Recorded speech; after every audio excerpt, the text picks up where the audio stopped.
Welcome back to another tournament match. Today we're in the European Conference quarterfinals. We got Sparrowhawk and Iustin, and this is promising to be a really good one because we know both those players are phenomenal at what they're doing. Please drop a like on the video before we get into it, just a reminder, and leave us a like, subscribe to the channel, and if you want to get more information about the tournament and those players, join our Discord server. The link is in the description. It's free for everybody, and you'll be notified about all the videos that are coming up as well, so go ahead and do that.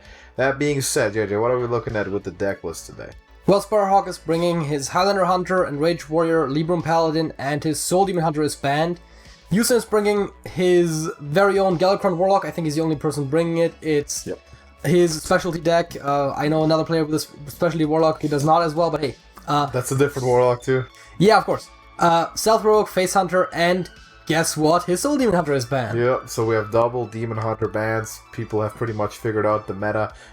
Neither of these guys have Bomb Warriors, so Demon Hunter is the ban. And with good reason for that. So we'll see what they decide to go with here. Sparrowhawk, of course, the initial European champion in the first ever tournament. Yeah. And he's going to try to repeat that here as he brings a Corrupted Garrosh right off the top with his Warrior. And Iustin with the Hunter at the bottom of your screen, trying to repeat the same feat for Romania as Razvan War started during the last tournament. Yeah, Romania definitely very represented in the tournament and also with a lot of success. They have they got some. I think they have some Hearthstone Academy or something, like some secret mission. Like down in Romania, that. Oh, is that what it is? It's like Russians are good at chess, Romanians are good at Hearthstone. Yeah, Romanians are good at Hearthstone. Exactly. They learn at school.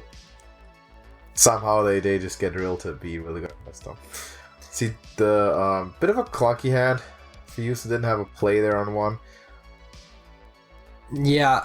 Now it's just gonna be bow here. Take the skipper out because it's too much of a threat to all the small stuff. Yeah, I can see that the skipper is definitely a threat here, and I'm pretty sure that's why Sparrow played it down so early without really much to go with it. Okay, Ankar time. Notably, of course, here the what's the guy's name? I always forget. Bloodborne Mercenary. Yeah, he's on the hand. Yeah, there we go.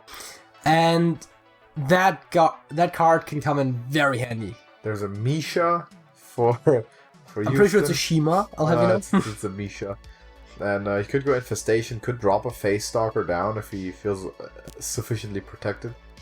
Pack Tactics is interesting, because this is probably one of the worst things to get for Pack Tactics. Not to say that it's bad by any stretch, but you might want a Face Stalker off of that.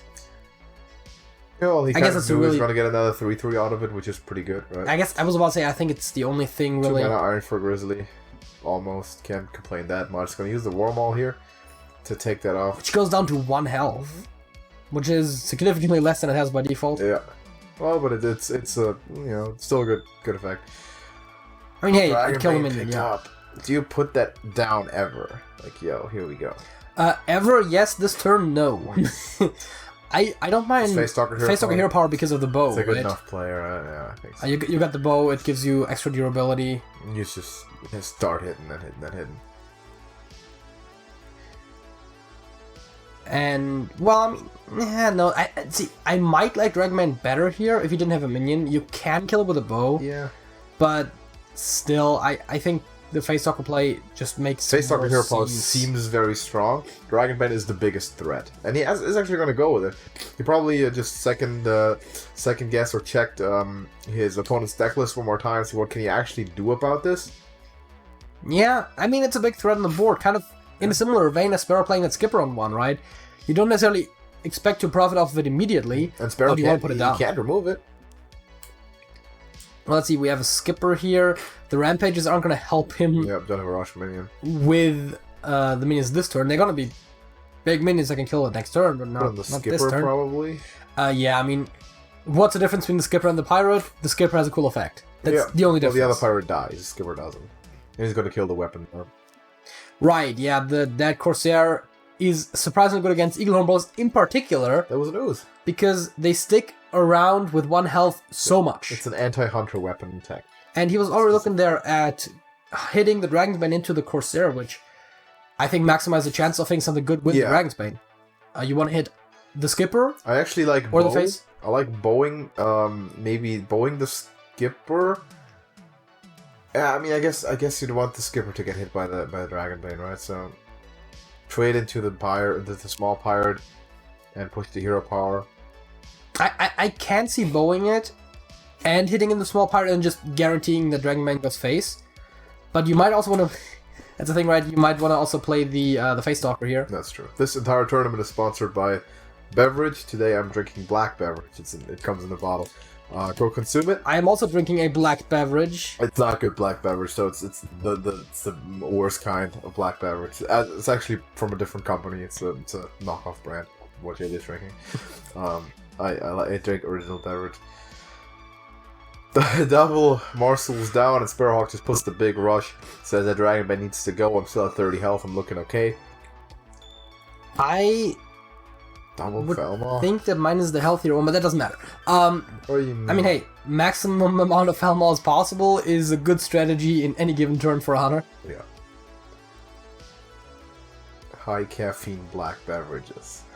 Yes. From what I've read, actually, coffee tends to have a higher caffeine density than Coke, which is not that surprising. Depends on the type of coffee. It definitely does. Yeah. But I think on average it was higher. Just regular coffee, not like espresso, which is, of course, even denser.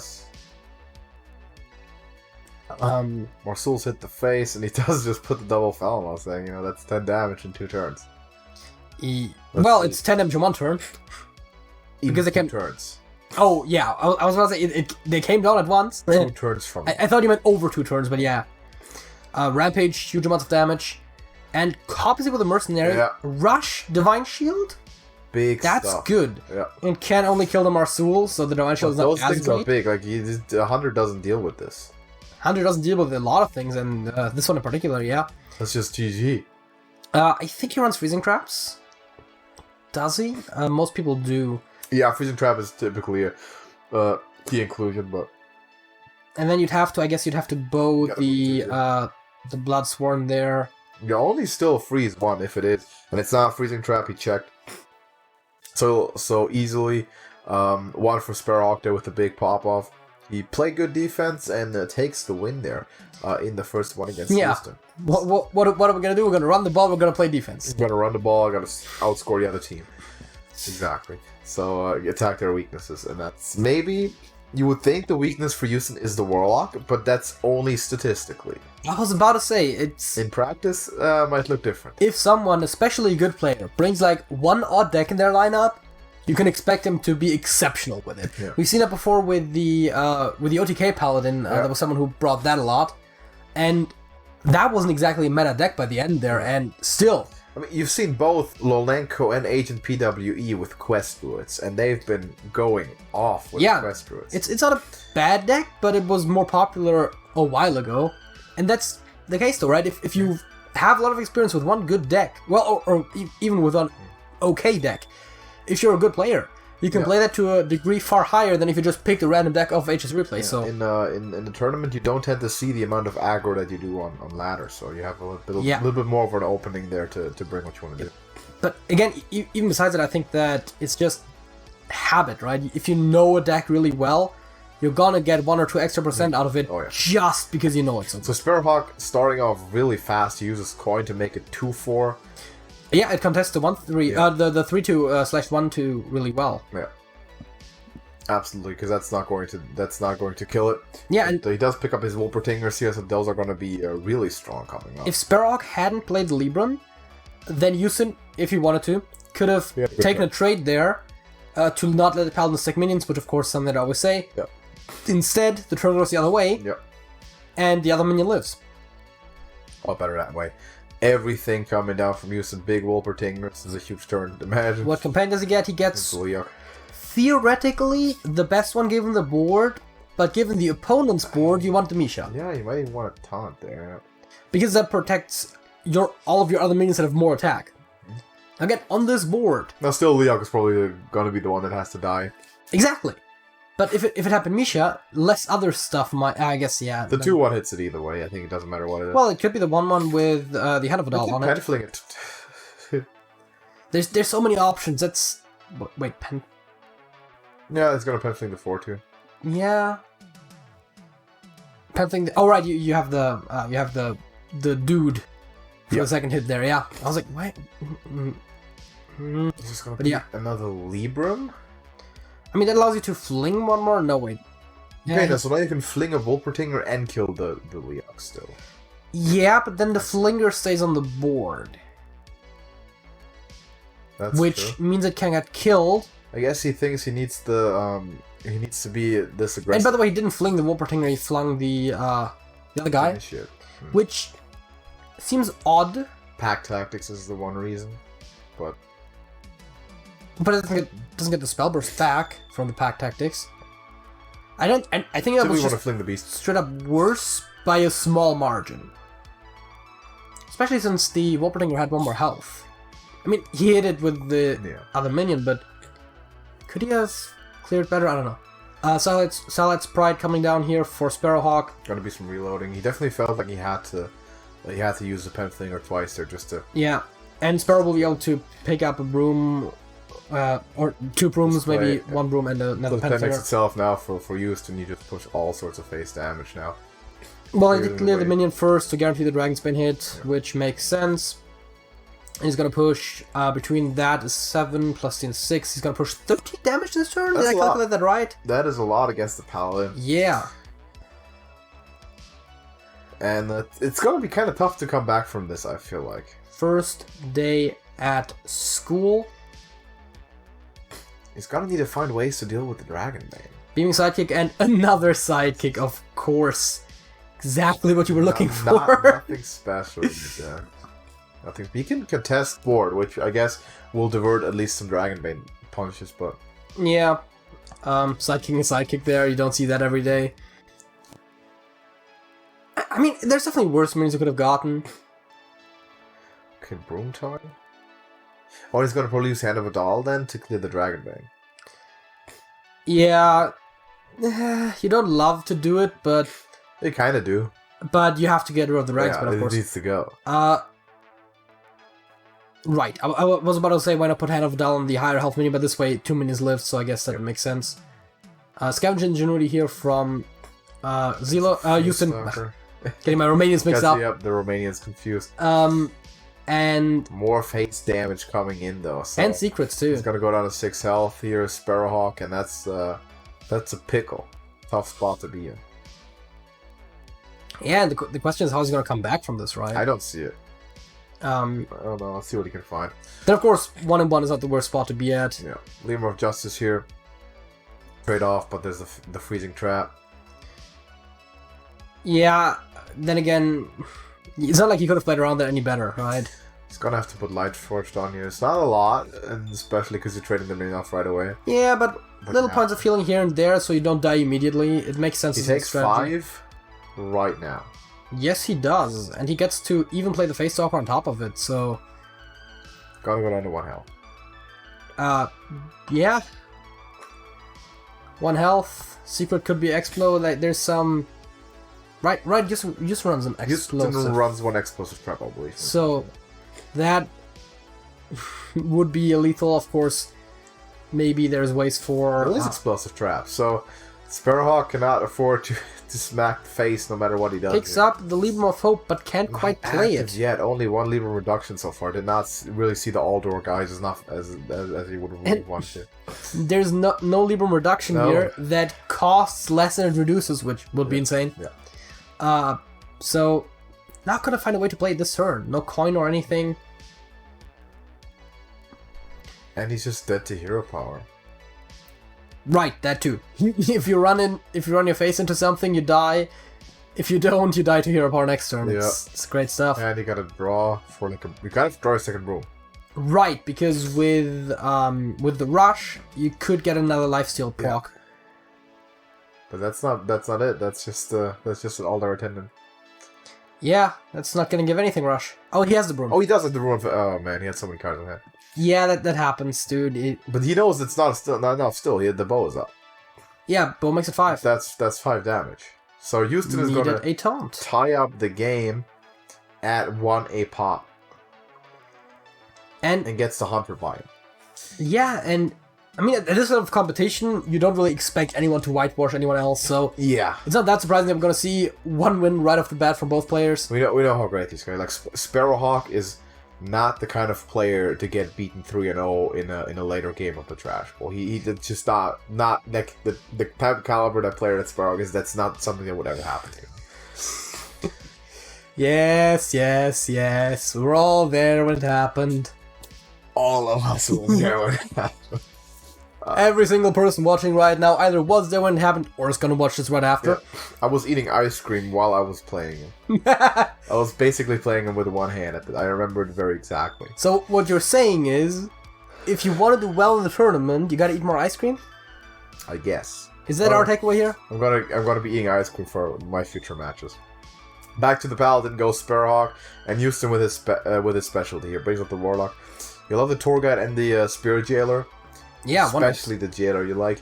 Now, the Paladin is a bit slower, so you might consider kicking the Tour Guide, try to get another Invoke out. But you definitely keep Jailer. I think the only way you would keep Tour Guide is if you have Brittlebone as well. Well, Tour Guide is, in most cases, just a good one-drop. But yeah, but he already has a better one-drop. He does have a Spirit Jailer, and he does have the Dragonflight Cultist plus Soulshear picked up. Goes with a Mork, potentially, for 6 damage on something. Dragonblight Cultist is straight up the best card in the deck. McGurgle is going to be able to contest that Spirit Jailer very well. Yep, but it gives a Soul Shear target. Yeah, 1 health. It's not great, but you can do it. Tapping is a possibility as well. Just take 2 hits with the Divine Shield. Yeah, draws a card. For free. For 2 mana. Well, at least damage-wise. Hey, listen, right? There's some decks that run a 2 mana draw 1 card spell. There's Hands of Adal. I was thinking a Crime Session, but fair. Sure. Yeah, and speaking of Hands of Adal, of course, that means that Murger doesn't die on the trade, but now there comes Soulshear, I would think. Yeah, and now you've kind of messed with your curve a bit because you want to play Dragonflight. And he does. Yeah, so you don't go Soulshear. There is a really funny play here with Schools Out, just like being like, hey, I clear, I shuffle some fragments, I'll keep the soul. Oh, School Spirits. School Spirits. For a second. School's Out is a song. I'm once again a bad game today. Yeah, fucking hell. I doubt it. I guess it would make sense for a card that kills things, but still, that's... Dude, would it be? It should be like school shooting. Like, man, okay, that's a bit on the... You heard that 3 mana Warlock spell called Columbine? Yeah. God damn it. But he's gonna be using it. I think people might have problems with now that's Soulshear, but... I don't know. But yeah, right. It was a joke. They don't make a school shooting card. Puts 3 to the noggin. And Sparrow finally starts developing there. Has that Librum of Wisdom already on hand. That's going to put that on every minion that he can play from now on. Soulshear once again available with Moarg, maybe? It's 1 off? Well, you have a minion as well. Yeah. And you do like the fact that you can coin your Soul Psychologist next turn. Yeah. So I like to shuffle more fragments here for big stuff coming up next turn. That's a point, and you can guarantee to clear it, which is probably not the worst thing in the world. Could even shuffle 4 fragments with School Spirits. Yeah. Spirit Jailer, wow. Right, he could just play all of them, yeah? And just be like, hey, ignore the Mork and just play all of them and still clear. And have a minion left. They'll take 6 mana, sadly. Can't quite do that. But he does have a coin. Well, that's right. Then he needs to. Yeah, he needs an next turn. Yeah. Man, big plays on 7. That's important. Well, it's gonna be a big play on 6. 4-7. So we'll be Moarg, I suppose. Yep. Clears it up and setting up perfectly for a Soul Psychologist. I guess it's the same outcome as if you had played the School Spirits, except that he has an extra 2/4 on the... Well, actually 2 extra minions on the board. Yep. And still, deck-wise, the same outcome. As a matter of fact, the School Spirits are not great in this matchup. You get a lot of big minions, you don't get necessarily a lot of white borders. You don't love it, but it's important against other stuff, but maybe against the Warrior, for example, would have been a much more improved card. Yeah, Hunter 2, though probably Highlander Hunter the least. Yeah. It's more of a face hunter or even quest hunter a attack. decent reaction to like first day of school and a bunch of stuff. Yeah, that that's true. It's not impossible for he'll be holding on to it. First day at school, Wolpertinger. Exactly. Just yeah. Actually, it's first day of school, Gibberling, first day of school, Wolpertinger, and then school spirits, and yeah, just it's only right. Fill up the entire board. Yeah. Why not? So we just played this borrow for tempo, just for straight tempo. I mean, I can never hate on these sorts of plays, right? I can. I mean, certainly can. The only situation in which this is really going to hurt you is if your opponent produces a huge board. Like, say they play Sociologist. Yeah. Or they play Galakrond. Or Galakrond, yeah, I was about to say. Though the Galakrond isn't particularly far along yet. But it will be one day, and you're not going to aggro him down as a control matchup. I think the Barov play just got punished hard. Yeah, I don't like it's hard to make the Barov play just for tempo. It's like one of the minions you don't want to play for tempo. We've seen people play Zephyrs for tempo. Yep. That's probably better than Barov. Well, I mean, it depends. I think we've seen it at least once in a non-Highlander deck. Where they just... It was one of those fast-drawing decks that just keeps the Zephyrs for the late game. Might have been a Galakrond Warlock. Might have been, yeah. It's just... Play it anyways. It's a 3/2. It's a Razor. It's a Bluff No Consecration is on hand for Sparrowhawk. There is a Libra of Justice. And a bunch of Penflingers. Well, yeah, the same Penfinger over and over, more like, but yeah. There is a Broom on the hand. Just Broom now and two more things. You could run the Penflinger and the Broom in there, but yeah, that's a bit... It's a bit iffy. But hey, you get 3 things to run in there. Or not. Nope, wants to be greedy with the Penflinger. Which is fair. Yeah, I mean, he can still clear off 3 things there. He could have cleared off a 4th, but it's not going to make a huge difference. Dragon Blight for big things, and you can draw some cards. Get cycling, get your Galakrond build up, because you have it on hand, so you want to get that pushed out.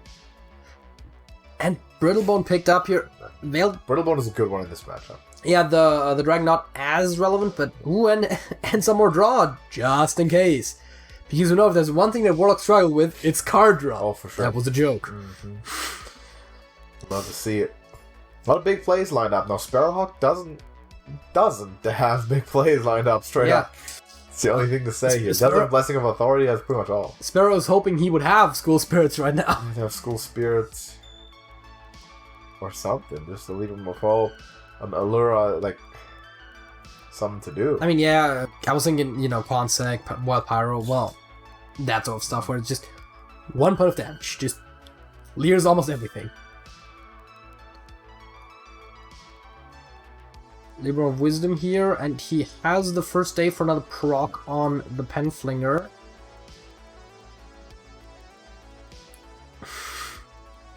Just Subjugator. Psychic. Conjurer. Yeah. Picks up a Soul Shard. It's 2 health. It's 2 health, and it's a Penflinger proc. It is a Penflinger proc. So hey. It's probably pretty versatile. Now, Iustin does not want that at all. No. Grace Another Wing. At least Iustin doesn't have as much of a board anymore, so that it's not the worst thing ever if he plays it. But hey, you have time around the pressure. Keep drawing cards. Speaking of School Spirits, there are some more. The breath. In case you needed some healing. Or just, to kill something, but... Yeah, it's also face damage. You could consider playing your Alex Draza next turn and actually turn this into a tempo game. Be like, yo, I haven't seen any impact plays from you recently. Let me start killing you.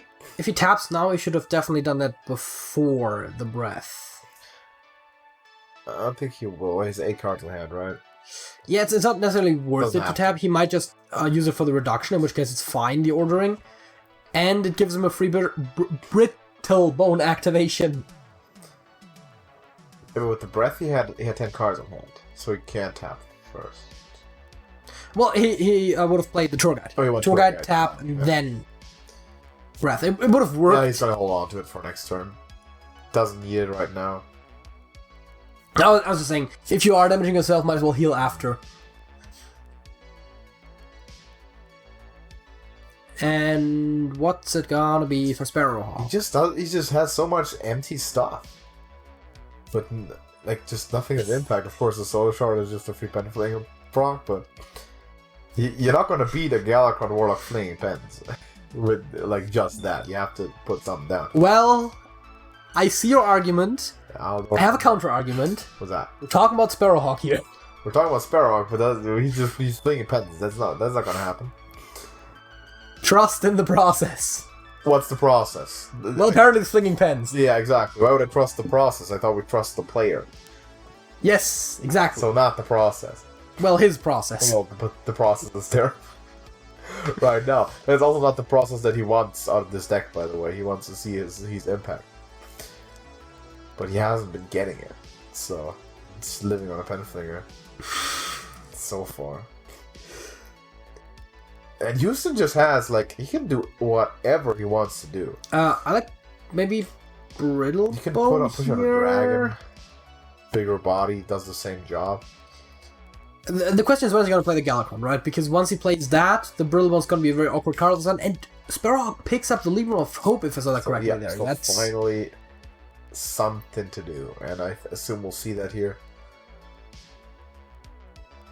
And that's still going to be Brittle Bone time.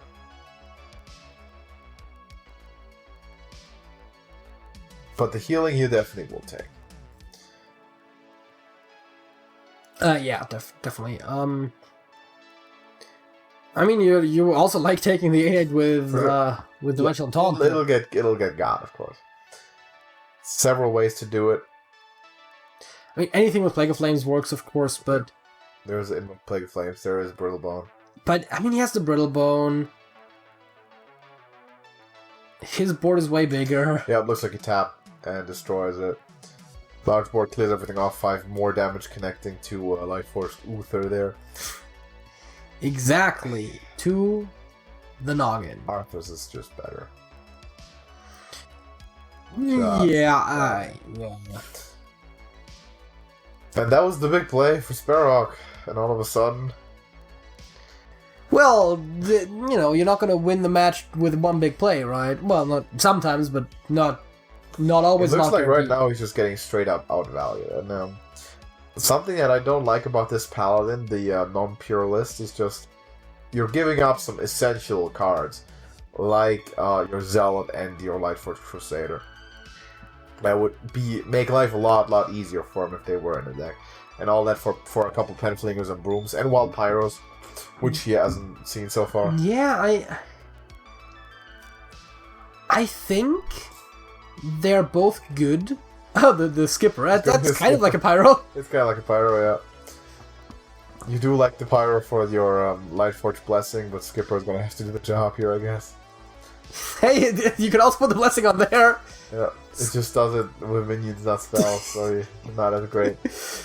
Same idea. Not as great, but he gets something here. At least, but it looks like it could just be Galakron time. He could be even more greedy. What was I gonna say? Alright, I think the tools may be worth it that you get with the Broom Paladin variety, but I think that the pure one's probably easier to play. Think so? Because it seems like the timing of the Penflinger plays is like one of those things where you have to make a lot of decisions. Yeah, it can be a lot more APM involved, for sure. I don't like I just like the consistency of the pure Paladin more. Because we've seen Sparrowhawk uses a Penflinger last time in a way that it died very quickly, and he didn't get a lot out of it. But this game, he's putting a lot of work into it. So I think it's definitely one of those things where you can see a lot of variety in there. Put Stellium on that. Yeah, now's the question, right? Are you gonna also put the Lightforge Blessing on there, and then when it dies, it's just... And that Brittle Bone was just picked up by Iustin as well. Yeah. I think if you're Hero Power, you might as well put the Librum on the smaller thing, just spreading it out a little bit. Flag of Flames does clear, but I think the Brittlebone's better. Quite frankly. A, because we talked already about playing the Galakrond. And B, your minions are almost as big as his. And the Brittlebone just deals with anything that's legitimately dangerous. School Spirits, and he's actually... Oh, he'll take the trades and play Galakrond. That's also good. That's also good play. I guess mana-wise it makes sense, Yeah, but... That's a dominant play. You get 4 demons, get a claw, start swinging face. It's all gonna be imps. Just say, like, you know. really small imps. He knows 3 of the cards as Sparrowhawk. There's a 12-12. Now all you need is a Purify. It's maybe the worst one. It is a Vile Fiend that heals you. Yeah, exactly. Dark Lair would give you some mana, especially if you had a good hero power to exploit that. That's not a good roll, but he will take 4 demons. I mean, Mork is really good. You run it by design, but you generally don't want it just randomly popping up on the board. Yep. Even Justice there, of course, we know that there's no Consecration still, no Wild Pyro still, so Panther has to do the work. It's in the Vile Fiend, which is, I don't know. I think I like hitting the Mork better, but he gets some more flings. I think he'll take the Mork and the 12-1 this turn. I guess there is an armor for the 12-1 because it's good at trades, but still, I think... You've got to play a Blessing of Authority, then you want the 12-1 out. But I think you want the Mork out over the Vile Fiend, right? You're not as worried about your opponent healing too. I don't know. Maybe he is. I think Mork is the... He did is the best one. Maybe Dark Lair. It's definitely a better order to take the Mork with the hero power or with the weapon, so that we don't. Okay, you yes. don't let him heal. But now is the time for Krongs and Brittlebone. Like, yo, just being like, what up? Big plays. He summons the big dragon, the 8. Right. That's a 21-21 swing. He drew the fragment, meaning that the Brittlebone's going to be active now. And who knows when it will be the next time, so I might as well play it now, especially against a huge minion. But he's taking his time, he's thinking about it. That's smart. You don't want to make mistakes. You know exactly what your opponent has, of course. And you're thinking about what could he draw to have it out there. But I say, stick a Krongs down with a big dragon, Brittlebone it. He played both Libras of Justice already. Both Librams. I don't think there's a huge worry about making a... Wild Pyro gets 1 proc. I mean, even if he got 5 procs, it's still not enough. I mean, yeah, he's got the lifesteal, so that's not great, but... And he does seem to play the Brittlebone and the Krongs. Yep. Yeah, as we said... Strada was the other consideration, but I think this is probably just correct. Plays the Krongs. Did he get it? That's the road. Oh, because it's the first option. He didn't get the choice, and before he roped out. I wonder if he had like connection issues there, because that's definitely tough. I think it just took too long to think. Yeah, it might be some time mismanagement there. Definitely, if you know there's gonna be a choice to be made in your turn, like after you play a card, Discover. it will take like a second or two to actually get that in as well. It's like the worst thing could have happened to him there with clearing off his own board. I'd rather not play the Krongs in that case. It's still a slightly better board, but yeah, it would have been a lot better the other way around. That being said, he's still in a very dominant position here because Sparrow doesn't have anything to play. Yeah, that being said, Alexstrada's coming down. He has the claw to swing. This is the kind of thing though that could lose you the game. So in other situations, it could. It won't here, but it definitely could. So maybe don't take quite as much time with your plays. I have a hard time believing that was actually just that he took long, because the guy plays Hearthstone. He knows this, right? I'd be surprised if he lagged out there. Or maybe he got up to get a snack. Well, in that case, I guess the lesson here is to not do that in the middle of a game. What's your favorite Romanian snack, Data? I don't consciously know of any Romanian snacks. I mean, there might be something I know that I just don't know they're Romanian, but... Okay. Nothing in particular comes to mind. Then again, I'm also not a huge snack person, so... I mean, you're not a huge snack person. You don't eat? I don't snack a lot, is what I'm saying. It's like it means basically the same thing. What, eating and snacking? I guess you could consider a beverage a snack, because like a snack is just a small meal. Like it's a smaller meal. Yeah. And Sparrowhawk is digging, but he's not going to find out. I like that use there of the pen flinger to get your loot hoarder off. It's... He's going to need a consecration out of this Allura. And even then, it is just going to be... What's it gonna be? Yeah. Absolutely nothing is what it's gonna be. So Iustin's going to take the 2-1 lead with the Warlock, his specialty. And he's going to have 2 attempts on the rope. Some extra health there for good measure. You gotta love it. Right, you want to see that. And claws his eyes out. That's going to be it. Okay, what's the main difference between a snack and a meal? It's really just the size, right? Or is it also circumstance? Like, does a meal require you to sit down at a table? Whereas a snack, like when you eat it somewhere, like you're just walking on the way, you just... Oh no, that's finger... Okay. But finger food is not necessarily a snack. Right, because you could also get like a burrito or like a box of... Oh right, that's not even finger food anymore, but it's still portable, yeah. Yeah, that would be considered like a full meal, right? You could have a full Happy Meal as a snack. But then again, imagine you're like filthy rich, right? And you go to like a hugely expensive restaurant. Yeah. They're also going to put like this little tiny thing on the plate, and they're still going to call it a meal. Yeah, it's going to be called a meal. And you're going to have to eat like 20 of them to actually sate it. Yeah, so if some snacks are meals and some meals are snacks, like what's the big difference? I feel like it's just situation. As we see the rogue, of course, and Paladin. I feel like it's situation. It might be a perception thing, yeah. And like you're in the middle of doing something, like playing Hearthstone, like a Trash Bowl quarterfinal, and you just run through the kitchen to grab a banana, that's a snack, for sure. Yeah. But if you're sitting down, like, with the fam, at the dinner table... and you're eating a banana then? And all that, and you got a banana... That's a meal. So we're saying the same food item can be either just situationally dependent. Yeah. I think so. I can see it.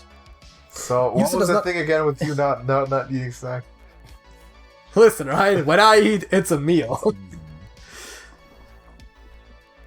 Interesting choice there, by the way, for Iustin not to attack with the Stealth minion despite having another Stealther up.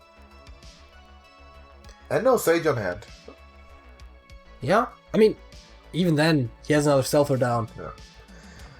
So what's the play here? You could use both your dudes to trade into the big one for sure. You could also push 6 face damage. And considering your deck philosophy, I think... Yeah, is he playing Control Rogue? No, he's not playing Control Rogue. He just puts fake. Murger there gone for Sparrow, could play it. It's probably the best Murloc in the game. Start taking some trades on board. Interestingly, looks like he's hit the Worgen. Playing around Scorpid? No, playing against the Death Rattle, I guess. Death Rattle. And playing around Scorpid, which Iustin has on hand, obviously. Now, I think you kill the big thing, though. You can't really expect the Scorpid. And if your opponent wants the Death Rattle, he's gonna be able to hit himself. Now, Scorpid time. It does set up a huge Scorpid. I think you ignore the Murger, put another 5. Yeah, I think you ignore it now. Then he attacks with it into one of your dudes, and then you're just gonna play another Scorpid. You could Scorpid it again, that's certainly true. Also have the Forsaken, not the Forsaken Lillian, that's the... just the regular one. Regular Lillian boss. The Infiltrator. Infiltrator, that's what it is. The Scarlet Crusade Lillian. The Forsaken one shows up when she dies. I believe the Cranberries made a whole song about it. What? Zombie? Oh, it's a terrible song. There's a cover of it that's much better though. Could be Scorpion time again. There it goes. Well, I was expecting it to be the other kind of Scorpion time, but hey, the mini has life, so we gotta get rid of it. Yeah. Like, big no. I don't mind another Scorpion. We wanted, of course, like a blessing of authority on the Allura with life, so you just win the game right off the bat, basically, if you pull that, but wasn't able to get it. I think Iustin runs saps, so not necessarily, but very likely. Oh, man. Imagine that, though. You play Allura, you give her lifesteal, blessing comes down, and then the opponent just goes, sap. Yeah. It might happen, but that's certainly what he was going for. Big taunt there, as Iustin draws an Eviscerate. He has enough mana to hero power, deadly poison, eviscerate to kill it. So then he wouldn't have to run the minion in. Instead, he runs the minion in and puts a Lillian down. Okay, the minion actually does it most cleanly, I suppose. Well, I mean, deadly poison Evis is 7 damage on a 6 health minion. It's not a huge waste. It does leave you with a 5-2. This leaves you with a 4-2. So, you know. Finds the spy mistress, but the big 8/8 is going to be something to deal with. So. Hit your face in, take off the divine shield, and then hope the Lillian kills it. Or Evis. Or Eviscerate, that's true. So yeah. Yeah. Okay, Evis is first, so the Lillian actually hits face. That's also smart. Yeah.